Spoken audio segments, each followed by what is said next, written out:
வணக்கம் நண்பர்களே. நாம் இந்த காணொளியிலே காணவிருக்கின்ற பாடல் மகாகவி பாரதியார் எழுதின கடமை என்கின்ற ஒரு பாடல். இந்த பாடல் நான் கல்லூரியில் படிக்கின்ற காலத்திலே இதை படிக்கும்போது எனக்கு மிகவும் ஆச்சரியமாக இருந்தது. நாம் எது ஒன்றை சரி என்று நினைத்துக் கொண்டிருக்கின்றோமோ அது முழுவதும் தவறு என்று ஒரு புரட்டி போட்ட கருத்து. எல்லாம் சொல்லுவாங்க, அவரவர்கள் அவர்களின் கடமை ஆற்ற வேண்டும் என்று சொல்வார்கள். ஆனால் இந்த பாடல்ல கடமை ஆற்றக்கூடாது என்று சொல்கிறார். ஒவ்வொருத்தருக்கும் இந்த கடமை, கண்ணியம், கட்டுப்பாடு ஏதோ சொல்லுவாங்கல்ல, கடமை.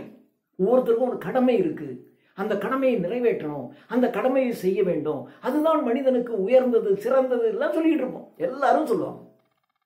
நானும் இப்படிதான் நம்பிக்கிட்டு இருந்தேன். நம்முடைய கடமையை சரியாக செய்ய வேண்டும் என்று நான் நினைத்துக் கொண்டிருந்தேன். ஆனால் நீ கடமையை செய்யாதே, அந்த கடமை என்கின்ற உணர்வு உனக்கு இருந்தால் அந்த உணர்வினை நீ அழித்து ஒழித்து விடு, கடமை செய்யாதே என்று அவர் சொல்லுகிறார். இது எனக்கு சின்ன வயசுலேயே எனக்கு ரொம்ப ஒரு என்னடா இப்படி இருக்கு அப்படின்னு நான் யோசித்து, ஆனா அதுதான் சரி, பாரதியார் சொல்றதான் சரி. நாம ரொம்ப விஷயங்களை தவறாகவே நினைச்சிட்டு இதுதான் சரி என்று நினைத்து கொண்டிருக்கிறோம். ஆனால் அது சரி அல்ல, அவர் கூறுவதுதான் சரி என்பதை நினைத்து பார்த்தால் சரியாக புரிந்து கொள்ளலாம். அப்படிப்பட்ட ஒரு பாடல் இது. நாம் இந்த பாடலை இப்பொழுது பார்க்கலாம். கடமை புரிவார் இன்புறுவார்.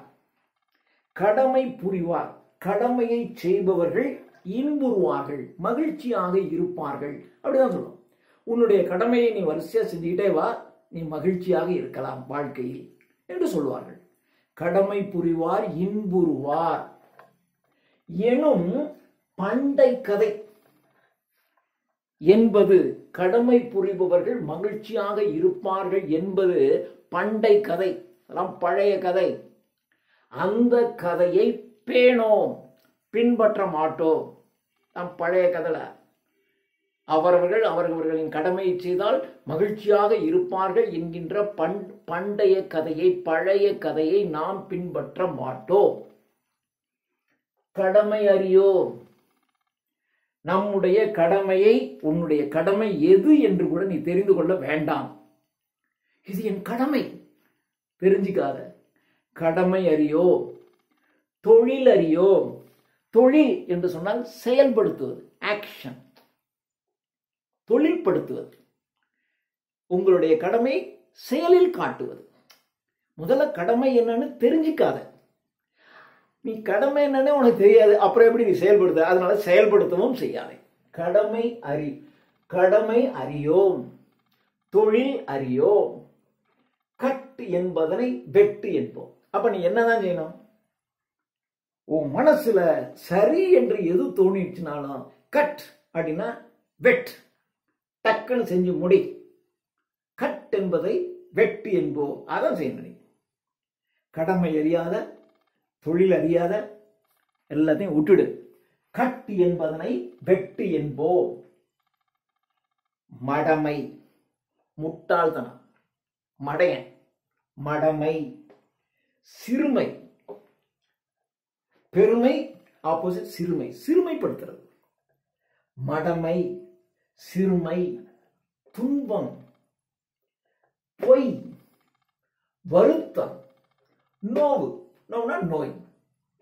மற்ற இவை போல, இந்த மாதிரி மடமை, சிறுமை, துன்பம், பொய், வருத்தம், நோய், இவைகளை போல என்னென்னலாம் இந்த உலகத்துல இருக்கோ, இந்த மாதிரியான விஷயங்கள் இந்த உலகத்துல இருக்குல்ல, அதெல்லாம் நம்ம என்ன நினைப்போம்? இதெல்லாம் ஒழிக்கணும்னு நினைப்போமா இல்லையா?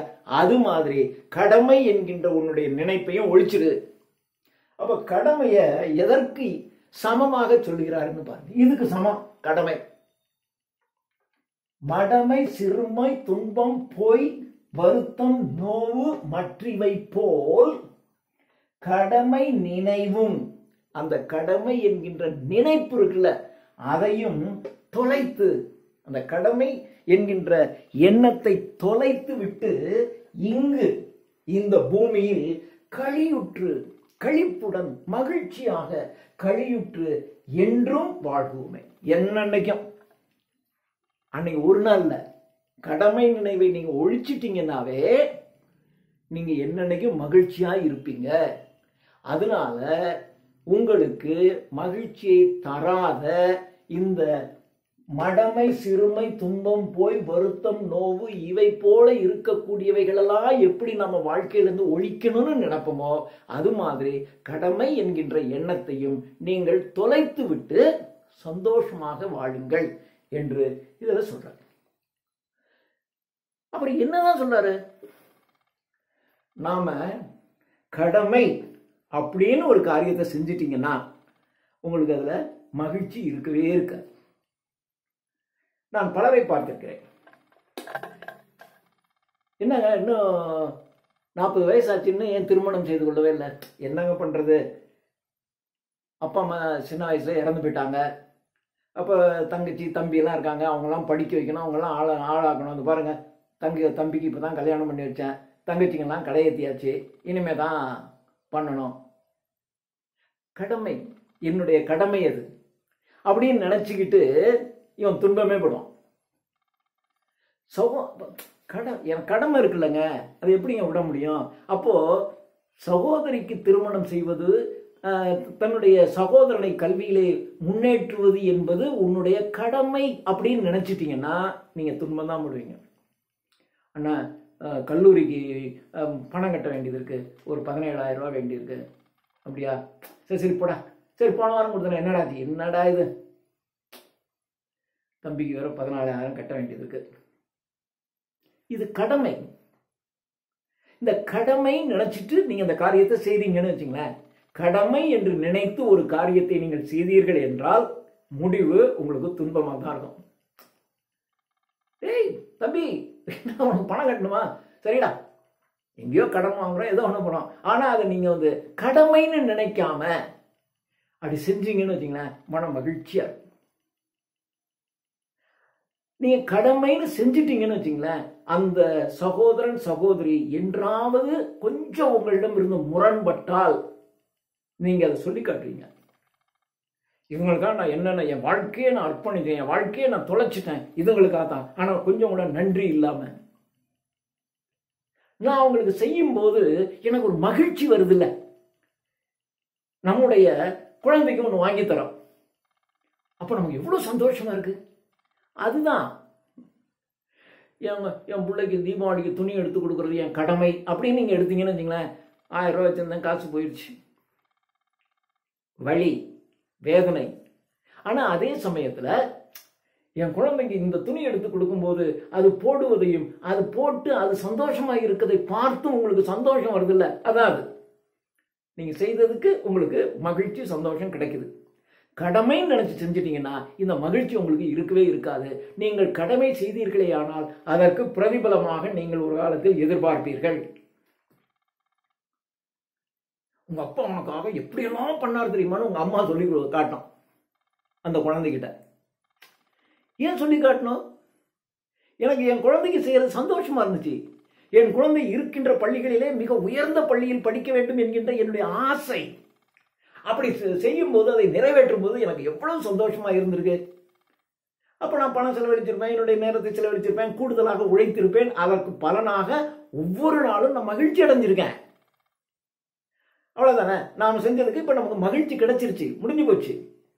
இதுக்கப்புறம் நீங்க பிற்காலத்துல நின்று கொண்டு நான் இதெல்லாம் செஞ்சேன், என் பையன் மாதிரி என்னை மதிக்கிறதே இல்லை, என் பொண்ணு நான் சொல்றதை கேட்கவே இல்லை அப்படின்னு நினைச்சீங்கன்னா நீங்க கடமைக்கு செஞ்சிருக்கீங்கன்னு அர்த்தம். இதுலதான் தமிழ்ல இன்னொரு பேர் இருக்கு, எந்த காரியத்தையும் கடனேன்னு செய்யாத, அது கடமைன்னு செய்யாதேன்னு தான் அர்த்தம். எல்லாம் நம்முடைய பழைய தமிழ் மரபு ஒன்று இருக்கு. எந்த காரியத்தையும் கடனுக்கு செய்யாத, அது கடமைக்கு செய்யாதே என்பதைத்தான் கடனுக்கு செய்யாதே என்று நாட்டு வழக்கு. அது அந்த வழக்கை தான் அவர் சொல்றார். அந்த கடனுக்குங்கிறது அது கடனுக்கு கிடையாது, கடமைக்கு. கடமைக்கு ஒரு வேலையை செய்யாதீங்க. சாதாரண மனிதன், படிக்காத மனுஷனுடைய வாழ்க்கை வாயிலிருந்து வரக்கூடிய வார்த்தை கடமைக்கு ஒரு வேலையை, கடனுக்கு ஒரு வேலையை செய்யாத. அவனுக்கு தெரியாது கடமைக்கு இன்னுங்கிற வார்த்தை தெரியாது. கடனுக்கு ஒரு வேலையை செய்யக்கூடாது. கடனுக்கு செய்யறதுன்னா என்ன அர்த்தம்? ஏதோ அந்த வேலையை முடிக்கணுங்கிறதுக்காக செய்யறது, ஏதோ என் பொண்ணை கல்யாணம் பண்ணி கொடுக்கணுங்கிறதுக்காக செய்யறது, என் சகோதரிக்கு ஒரு திருமணம் செய்து வைக்க வேண்டும் என்பதற்காக செய்வது.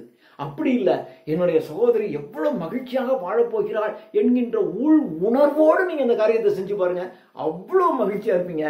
உங்களுடைய சகோதர சகோதரிகளிடம், மகன் மகளிடமும் எந்த காலத்திலையும் உங்களுக்கு முரண் வரவே வராது. எல்லாருக்கும் பிள்ளைகள்கிட்டையும் சகோதர சகோதரிகள்டையும் முரண்பாடு வருவதற்கான ஒரே காரணம், நாம் எல்லாருக்கும் கடமை உணர்வோடு செய்திருக்கிறோம். அதனாலதான் இந்த வருத்தம் இதெல்லாம் நீங்க தொலைக்கணும்னு நினைக்கிறீங்கல்ல, கடமை உணர்வை சேர்த்து தொலைச்சிரு. செய்வதை மகிழ்ச்சியாக செய். ஐயோ, என்னுடைய சகோதரிக்கு செய்வதற்கு எனக்கு ஒரு சந்தர்ப்பம் கிடைத்திருக்கிறது, கடவுள் எனக்கு ஒரு சந்தர்ப்பத்தை கொடுக்கிறார் என்ற மகிழ்ச்சியோட நீங்க செய்யுங்க, உங்களுக்கு மகிழ்ச்சி கிடைக்கும். என்னுடைய சகோதரியின் வாழ்க்கையின் முன்னேற்றத்தை பார்த்து நீங்க ரசிக்கிறீங்கன்னு வச்சுங்களேன், உங்களுக்கு மகிழ்ச்சியாக இருக்கும். இதைத்தான் மிக அழகாக கடமை புரிவார் இன்புறுவார் எனும் பண்டை கதை பேணோ என்று அழகாக பாரதியார் சொல்லியிருக்கிறார். நன்றி.